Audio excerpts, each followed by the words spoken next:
Good evening, ladies and gentlemen. It is now 5:30, and I will call this regular meeting of the Burnsville City Council to order.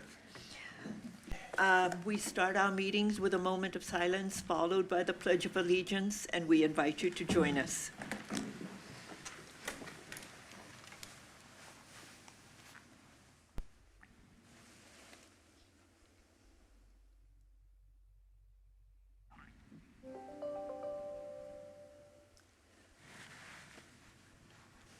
I pledge allegiance to the flag of the United States of America and to the republic for which it stands, one nation, under God, indivisible, with liberty and justice for all. Tonight's meeting is being conducted in person and online. Members of the public may attend in person or can watch us on channel 16 or 859. The public can also join us online at burnsvilleamend.gov/meetings. The public can also participate through Zoom by joining us at zoom.us/join. More information is available on our meeting webpage and in the council agenda packet. The first item on the agenda is our announcements, and we have a proclamation and a presentation. Our announcements have to do with all of our upcoming meetings. Council meetings are scheduled for Tuesday, October 3rd and Tuesday, October 17th at 5:30 p.m. We have a work session that's scheduled for Tuesday, October 10th at 5:30 p.m. All meetings of the council are held right here in the council chambers, unless I tell you that it's going to be in a different location. So this evening, we have some recognitions to make, and part of that is showing our gratitude. And I'm going to do that there, and at the same time, after that, I will do the proclamation.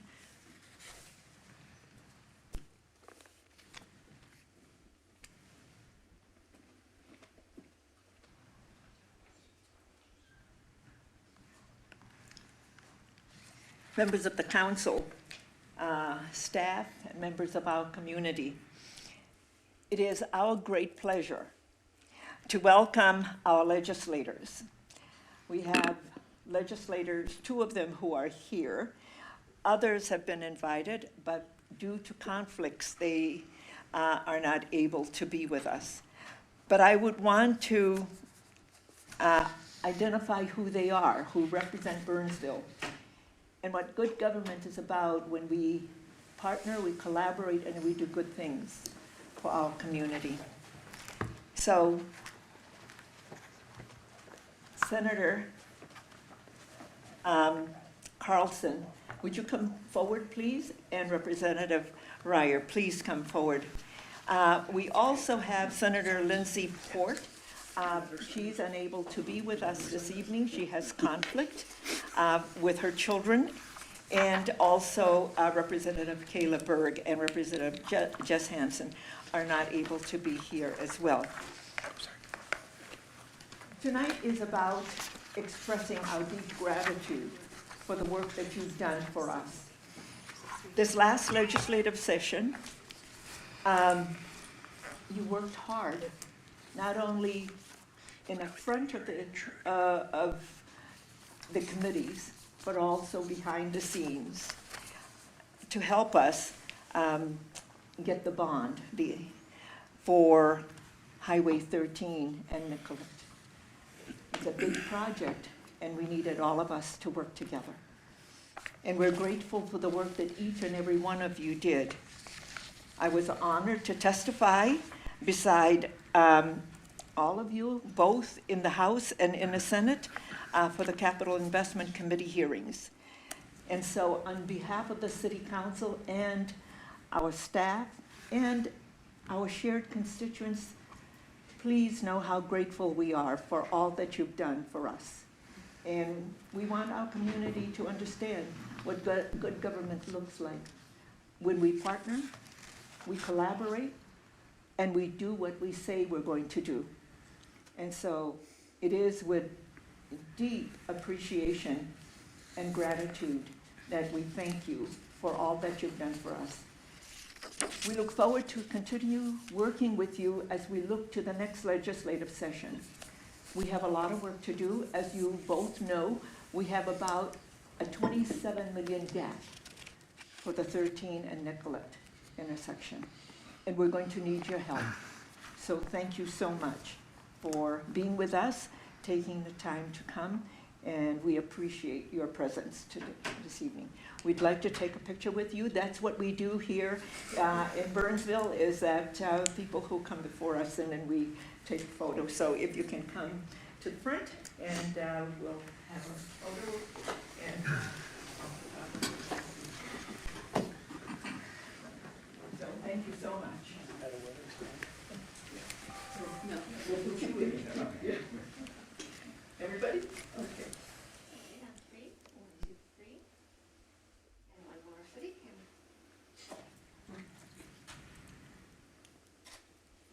Thank you so much.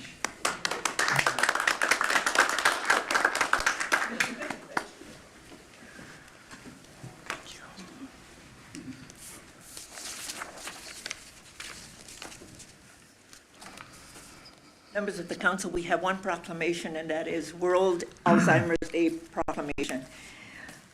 Whereas the city of Burnsville has many long-term care facilities, memory care facilities, and M Health Fairview Ridges Hospital that provides care to those who have been diagnosed with Alzheimer's and related forms of dementia. Whereas there are many family caregivers who provide unpaid care for their loved ones across the nation. In 2021, 171,000 family caregivers provided 156 million hours of unpaid care, valued at $3.4 billion. And whereas our first responders within the Burnsville Fire and Police Department provide care for those affected by Alzheimer's, while also giving support to family members in emergency situations. And whereas Alzheimer's is a public health crisis affecting Minnesota, the Medicare cost of caring for people in 2020 was $905 million. These Medicaid costs are expected to increase 20.1% by 2025. And whereas many people will wear and display the color of purple on September 21st, 2023 during World Alzheimer's Day in support of those who have the condition and for the family caregivers who care for them, so they understand that they are not alone. Now, therefore, be it resolved that I, Elizabeth Couts, Mayor of the City of Burnsville, on behalf of the City Council, do hereby proclaim September 21st, 2023 as World Alzheimer's Day in the City of Burnsville, and call for the community to recognize and support those who are deeply affected by Alzheimer's and other forms of dementia. Proclaimed this 19th day of September. And Kathy Lavelle is going to be receiving the proclamation. Kathy, if you can come forward, please. And Kathy, we're going to go over here and take pictures with the council. It is what we do in Burnsville.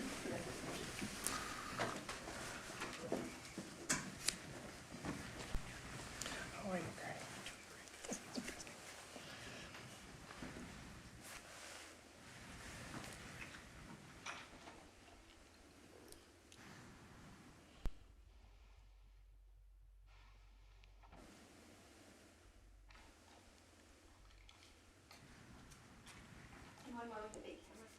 1, 2, 3. Thank you. Thank you, Kathy.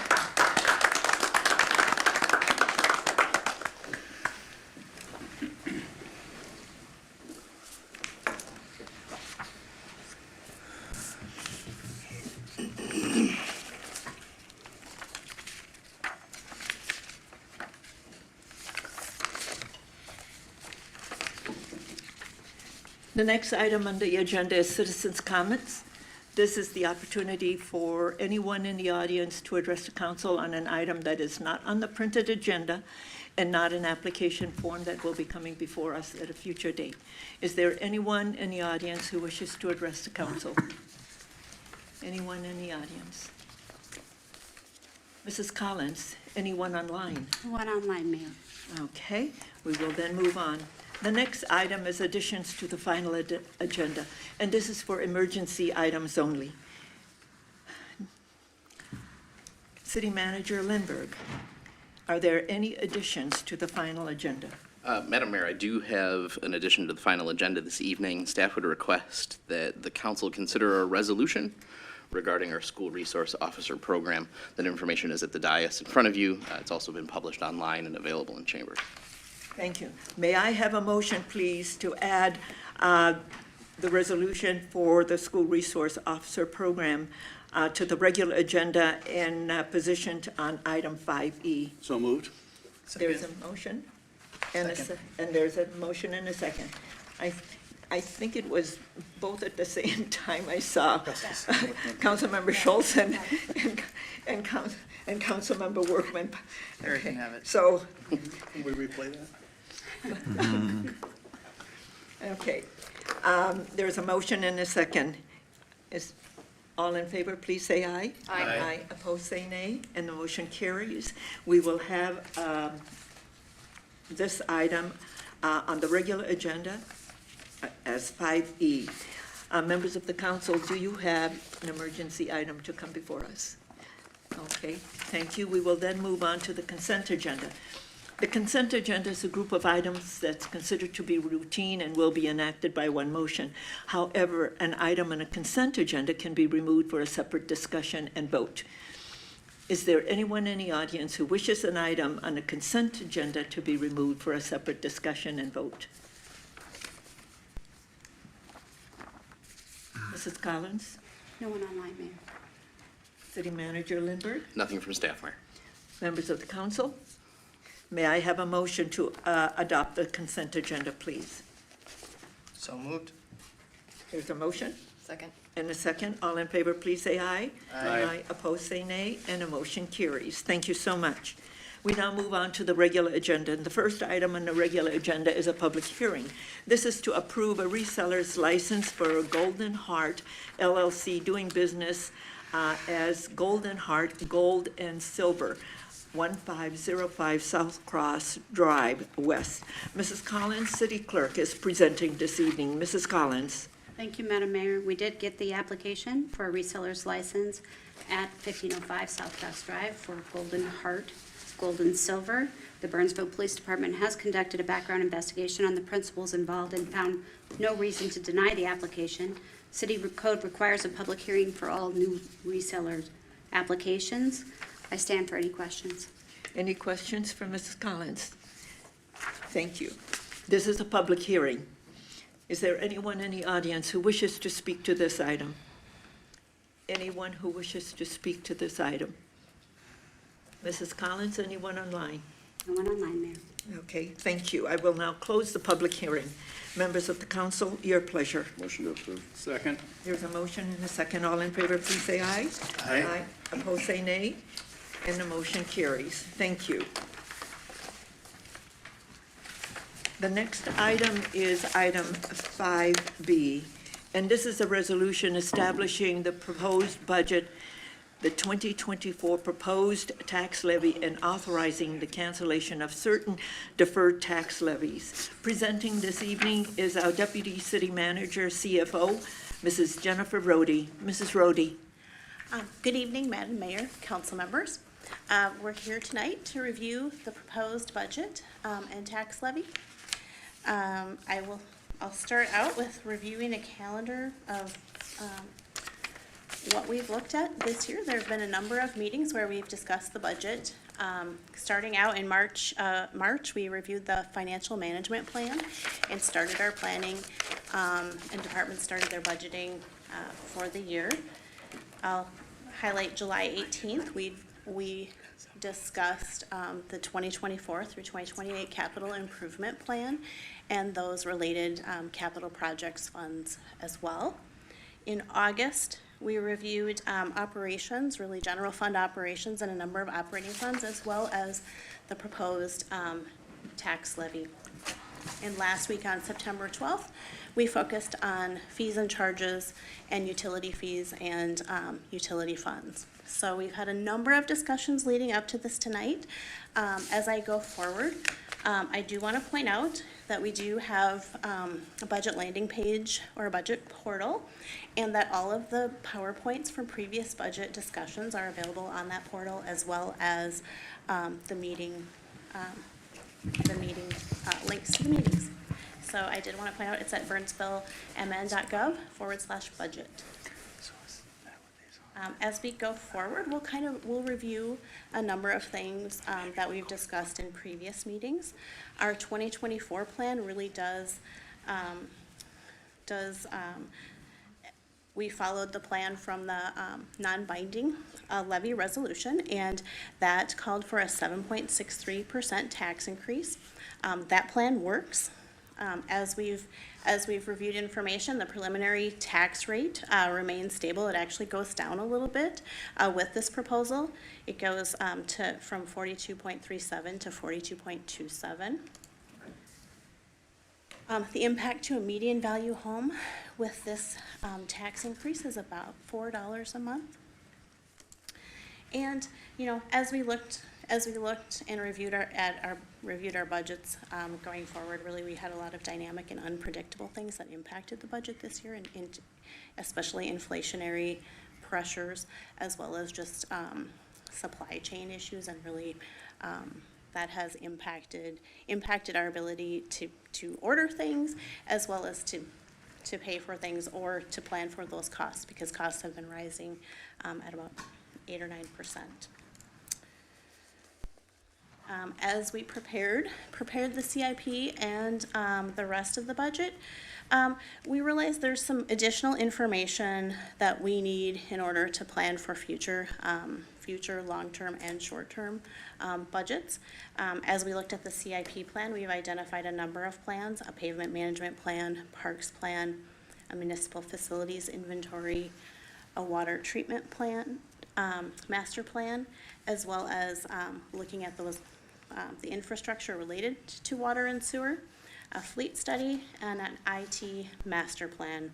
A couple of operational plans that we've looked at: police staffing assessment, which we discussed last week, and we'll be bringing forward an updated organizational analysis, including those staffing assessments at a future meeting in November. And we know we have fire department standards of cover as well to review. So these ongoing studies and data will impact future budgets, and we'll discuss the results of those items as they're available. So we'll come back to you at future meetings. As we've talked about in past meetings, this is really a total of revenues and funding sources combining all funds, operations, and capital.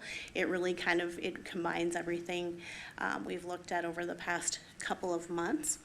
As you see, property taxes is the biggest component of funding, with charges for services coming in at about $38 million. That does include utility charges as well. This number looks a little higher than normal. I think as we talked about the CIP in July, we talked about a placeholder in the facilities budget for the facilities projects. That was a placeholder that was in last year's budget. We have left that, and we know we have future discussions planned for those facility projects. That could impact those future budgets, but just know that's part of why this number is a little bit larger. And you can see that comes through in the bond proceeds. That would be the funding side for that placeholder. So the bond proceeds look a little higher than or quite a bit higher than what we would normally see. Expenditures and other uses. We've got a total of about $172 million, the largest of that being that capital improvement. Again, that placeholder for that facilities project is about half of that. So the remainder is about 23 million, or 33 million, excuse me, do the math right. 33 million in other capital projects. The next, as we look at employee services, really, the cost of people and caring for our people is that next highest expenditure at about 53 million for planned for 2024. And this is all funds. That includes general fund, it includes utilities, other enterprise funds as well. This slide we reviewed in August. It really is our proposed FTE plan for the year. We've proposed an additional 11.9 that is within the organizational analysis plan that was approved last year of 12. We did take a look at our needs for the year and do some shifts. One of those included additional FTEs for CSOs for police. As we've talked about, we've had struggles in getting our FTEs filled, and so we know that the CSO program is a great way to bring officers into the city, and as well, just a great resource, for the city. So we are planning for an additional 11.9 FTEs total in 2024. Here's just a summary. These amounts in the proposed 2024 column should match your resolution. A total city levy proposed for 2024 of $49,550,000, and a proposed EDA fund levy of $1,250,000 for a total increase across the city and EDA of $3.6 million for 2024. That is a 7.63% increase.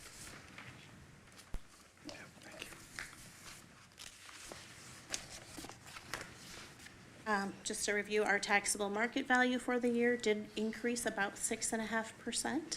About 63% of that right now is represented by residential values. Commercial values come in at about 19%. So we've had, and I think the growth in terms of apartments and commercial, we've had about 12% growth in those two categories, with a little bit more moderate growth in residential properties this year of 3.3%. Just a review of some of our property tax and market value trends.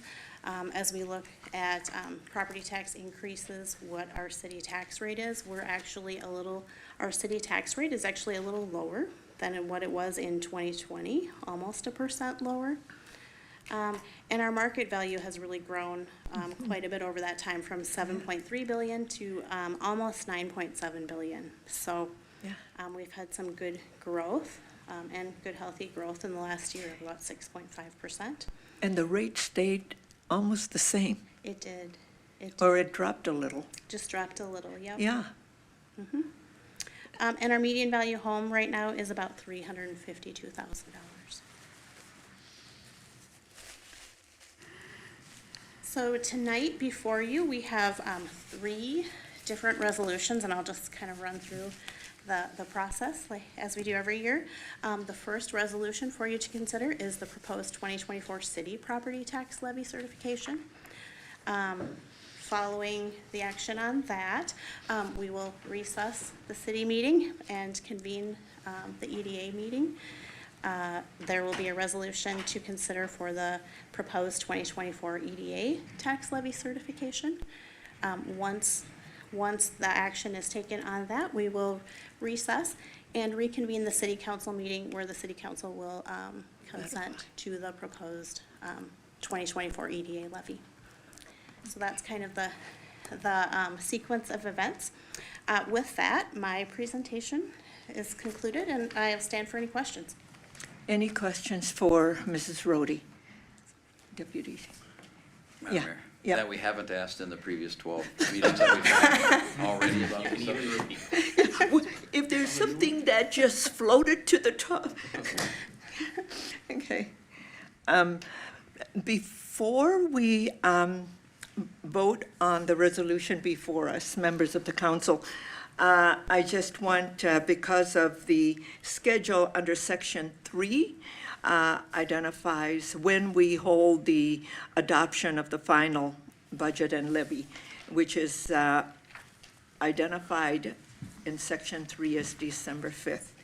Members of the council, I am going to be out of town during that time, and I am requesting, because the law allows us to approve our budget and levy and hold the truth and taxation hearing between November 25th and December 28th.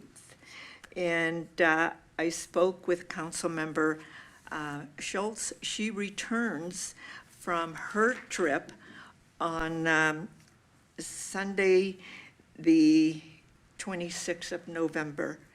So we have identified in the calendar and in all of the background information for the budget, November 28th as a budget meeting. And I'm asking if the council is okay with us either meeting on the 28th for the TNT and budget and levy. I'm good with it. Okay. You said September 20th? No, November. I'm sorry, November 20th. Yeah. Councilmember Schultz is back on the 26th. And the 28th is identified, and if it's all right with the council, we can do the 28th or the 19th, if you're okay with the 28th, we're, And the current statute gives us some latitude between, yes, what are the two dates? November 25th to December All the way through. 28th. Right. Yeah. Madam Mayor, members of the council, just to clarify, that's the date period that the state requires us to certify the final levy and final budget. So we just need to do it So For the in end that of the year. period of time, before the end of the year. You're correct, Councilmember. I already had that date marked off in my personal calendar, so I can do the 28th. Okay, Councilmember, Madam Mayor, members of the council, to Councilmember Workman's point, we had reserved November 28th. It's a last Tuesday of the month for a budget work session if it was necessary. So the date is already on your calendars. yeah, and it's been on the calendar for a long time. Correct. Yeah. So, I'm good with that. Mr. Shepherd, all we have to do is I need a motion to amend the one portion of the resolution that the date for the adoption of the final budget and levy will be November 28th. That, Mayor and Council, that's correct. You can make that motion, or you can make a motion to approve the resolution with that With the date. amendment? Yep. Okay, so members of the council, before us is the adoption of the max tax, the resolution for the net max tax, and with the amendment to the final adoption of the budget and levy and holding the TNT. So moved. There's a motion, Second? and there's a second. All in favor, please say aye. Aye. Opposed, say nay. Nay. And the clerk has the division of the House? Okay, thank you. So, Madam Mayor, members of the council, just to be clear with the community, that just means that we'll change our posted notice and our budget calendar to make sure that the community is well aware that their chance to speak, what's known as the Truth and Taxation hearing in the state of Minnesota, but really their chance to speak again with us in the budget process will be posted as November 28th. And obviously, the community can also visit our budget landing page at burnsvillemn.gov/budget for all of the other information that we have available to Jenny's earlier comments. Okay, and with that, members of the council, I will now recess the Burnsville City Council meeting so the Economic Development Authority meeting can convene. President Gustafson, Thank you, the Madam floor Mayor. is yours. Good evening. I call the Economic Development Authority meeting to order. The clerk, please note that all commissioners are present. Move on to item 1. Are there any additions to the final agenda? Staff? Council? Seeing none, I will move on. We move on to the approval of minutes. Is there anyone who wishes an item to be removed from the consent agenda for a separate discussion and vote? Seeing none, I will move on, and I need a motion. Motion to approve. Motion by Commissioner Keeley. Second. Second by Commissioner, I'll give it to Schultz. She lost on the last one. All in favor? Aye. Move on to item 3A is a resolution approving a proposed tax levy by the Burnsville Economic Development Authority, EDA, for taxes payable 2024. And Jennifer Rhodey, our Deputy City Manager and CFO, is presenting. Yep. I don't have much on this item. Most of what I had was in the previous presentation, but the proposed tax levy for pay 2024 is $1,250,000, a $250,000 increase over last year's levy of $1 million. Thank you. Are there any questions? Seeing none, I need a motion to adopt the resolution. Motion to approve. Second? Motion by Commissioner Keeley, second by Commissioner Workman. All in favor? Aye. Aye. Opposed? Nay. Okay, there's no other business. May I have a motion to adjourn? Motion to adjourn. Second. Commissioner Schultz. Motions to adjourn. Commissioner Keeley, second. All in favor? Aye. Aye. Opposed, no. We are now adjourned, and back to you, Madam Mayor. Thank you.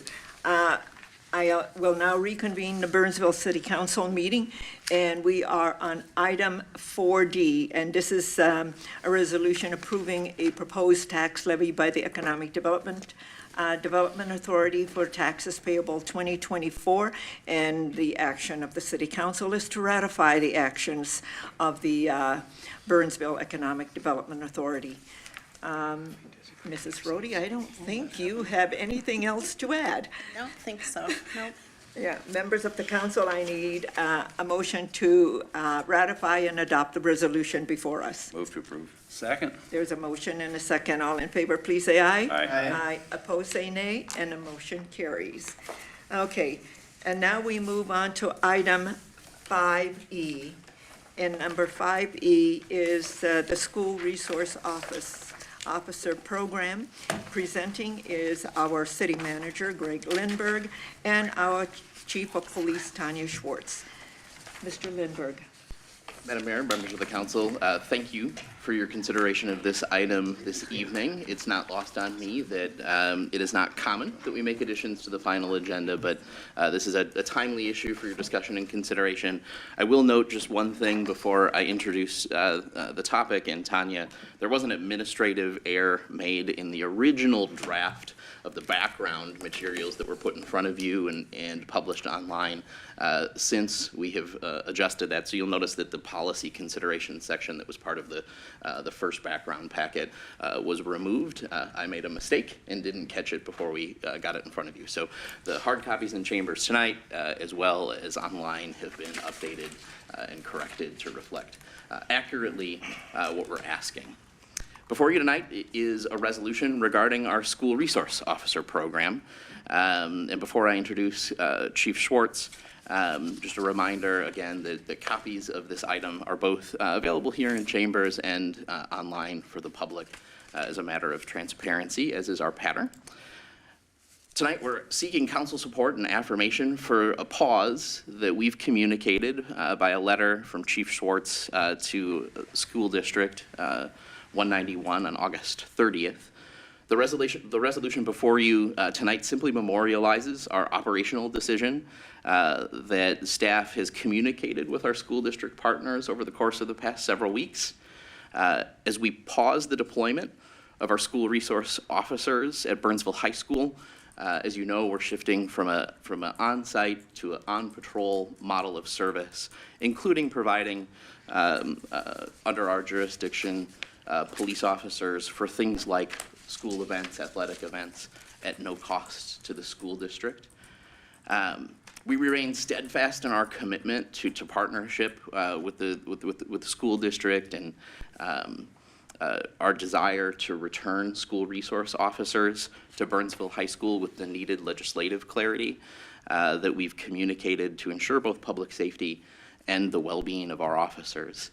With that, I'd like to turn the presentation to Chief Schwartz. Chief will take us through her decision, a little bit of background on the resolution in front of you.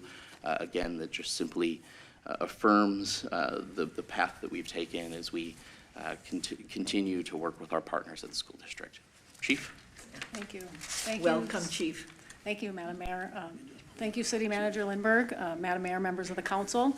I appreciate the opportunity to be here, as always. And first, just very much want to thank all of you for supporting me and standing with me over this past month or so as we continue to navigate some confusing legislation, some of those amendments and opinions related to the school resource officers. And so I'm just very grateful for your patience. My hope is that you felt that I've been communicating with you every step along the way, and you know where I've been coming from on that. You also know that I take my responsibilities very seriously as the chief, and I'm proud, very proud to lead the women and men of our police department. And I'm invested and I'm committed in ensuring that we have public safety for our entire community, and I think you know that as well. And most certainly you know that that includes the well-being and safety of our police officers. So you've heard me say that many times before, that when we're taking good care of our police officers, they are taking good care of the community. And so their job is very complicated. It's complicated enough already, and their well-being, including clarity on what is expected of them in their job, is critical. So after a lot of careful review, and just given the confusion around the new legislative amendments, I made the decision to temporarily remove our SROs from the school and pause our MOU with the district. And our commitment to public safety, however, has not changed. So we remain unchanged in that. I've been very clear with Dr. Battle and the school district, the staff, with our police officers, our department from the very beginning, that the MOU is really a symbol of our partnership with the school district, and pausing it just represents our desire to return the SROs to the school as soon as we get the needed legislative clarity.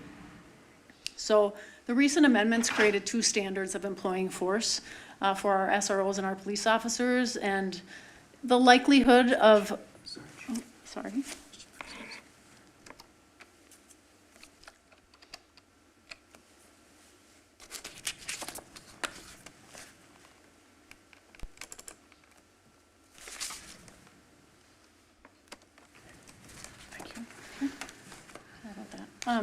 So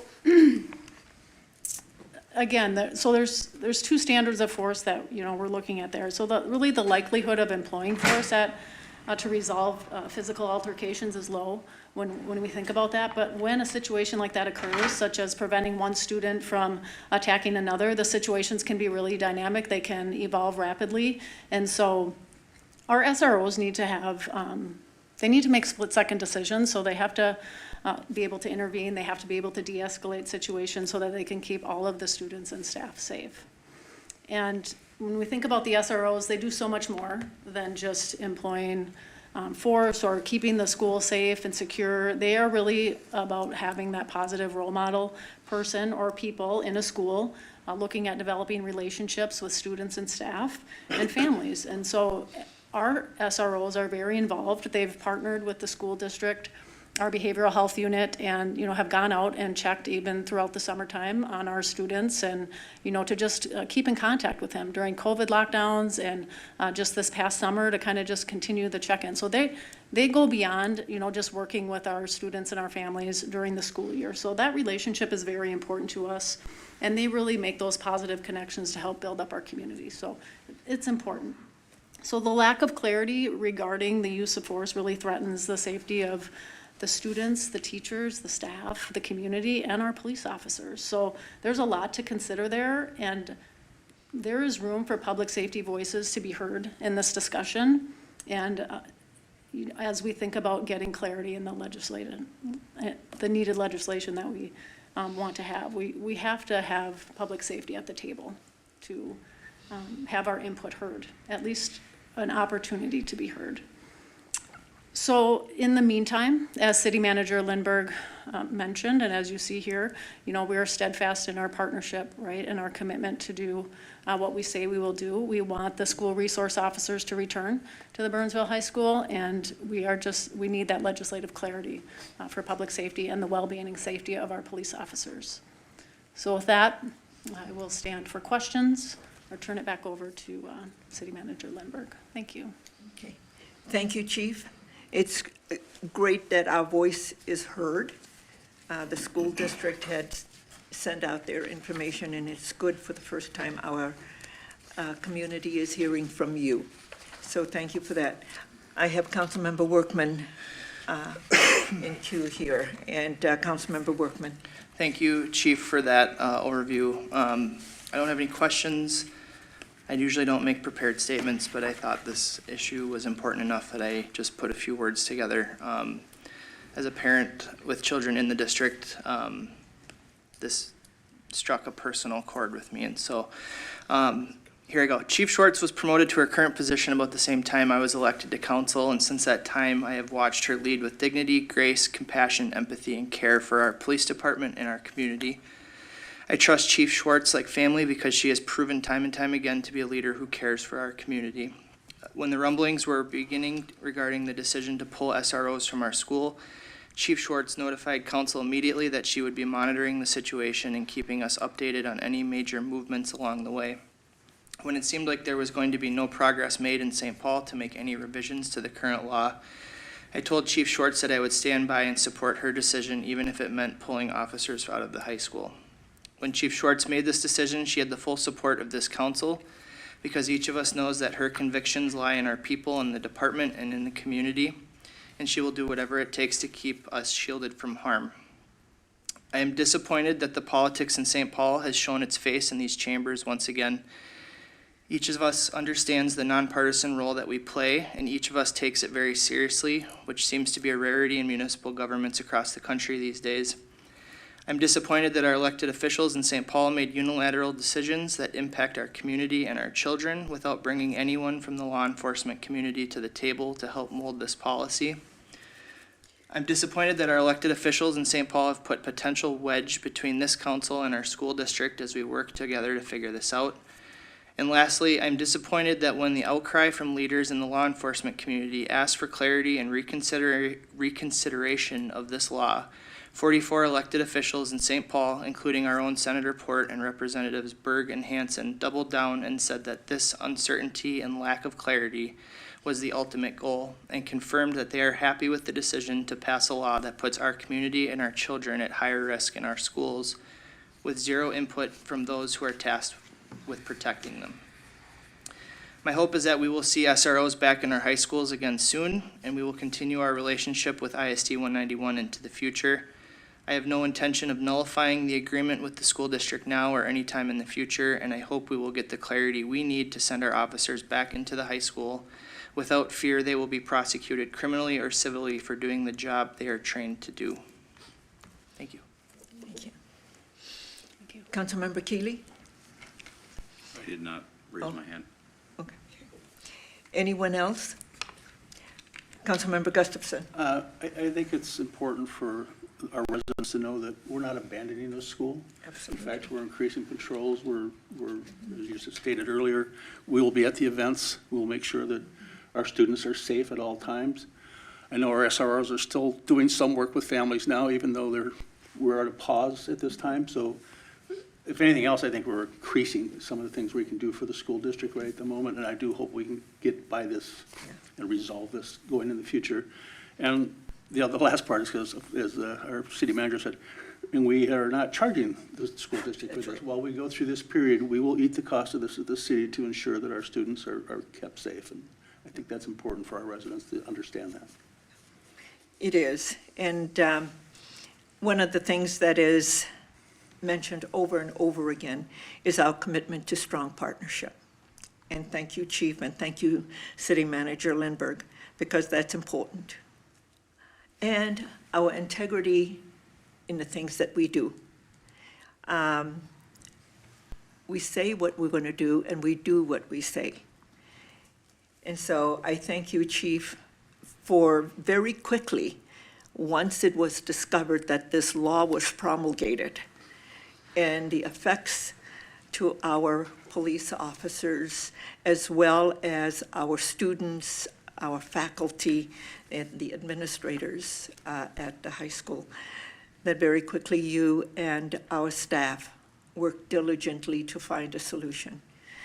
And I like the word that you used, that we pause our MOU with ISD 191, because it can be quickly reactivated. And so it was also made very clear in a meeting that I was involved in with the superintendent and the chair that they will not pay anything while we are in this pause state, and that we will absorb all of the cost to ensure. The first football game, I was at the game, and we had a lot of officers present. So I thank you for that. Your word is impeccable. When I came in, I was on the southeast side of the stadium, and there were 4 officers. And on the northwest, no, I was on the southwest side. On the northwest side, there were 2. Northeast side, there were 2. And southeast side, there were 2. So we had great coverage at that football game. So we were there. And so I thank you. And I think tonight is the first time that our community is hearing from you and from us. And as it has been said, I too stand in support of the things that you have done and decisions that you have done to ensure the safety of our community, our students, our school, and our officers. So I thank you for all of your hard work and for the work of our citizens, our police officers, excuse me. Councilmember Keeley. Thank you, Madam Mayor. This has been a challenging period of time. We have a long history of very close relationships and partnerships and collaboration with our school district and the school board members, and some of those members are exceptional at maintaining that relationship, and they really do a fantastic job being an ambassador of the school district when they have communication with us. And I think it's worth pointing out that nobody's perfect. The legislature isn't perfect. This bill didn't get through the committees that it should have. It probably would. We wouldn't have this problem today if it would have gotten through all the committees that it really should have gotten through. We're hoping that the governor will call a special session and we can get some better clarity and have law enforcement and cities present at the discussion. Since it's not an education issue, it's a safety issue, public safety issue. But having said that, it's comforting in a way from our perspective to see cities like Maple Grove, Brooklyn Park, and as I was just informed, Egan yesterday, make the decision to pull SROs out of the school because of the same reasons that we have pulled them out. And that clarity needs to get done. It needs to get done quickly. So we'll call on our local elected officials to help us in that request with the governor, because this is something that really would not have happened had that bill hit judiciary and some other committees. And so that's where it needs to go back to so we can get this clarity. But we appreciate what you do, Chief Schwartz, and we know you're a person of high integrity, and you have the best interests of the students and your officers in mind, and that's what we all have the best interest in. So thank you. Thank you. Anyone else who wishes to speak? Okay. With that, members of the council, I need a motion to adopt the resolution before us. So moved. There's a motion and a second. All in favor, please say aye. Aye. Aye. Opposed, say nay, and the motion carries. Thank you very much. Members of the council, there are no other items to come before us this evening, and a motion to adjourn is in order. So moved. Second. There's a motion and a second. All in favor, please say aye. Aye. Aye. Opposed, say nay, and the motion carries. Thank you for being with us. Good evening and good night. We stand.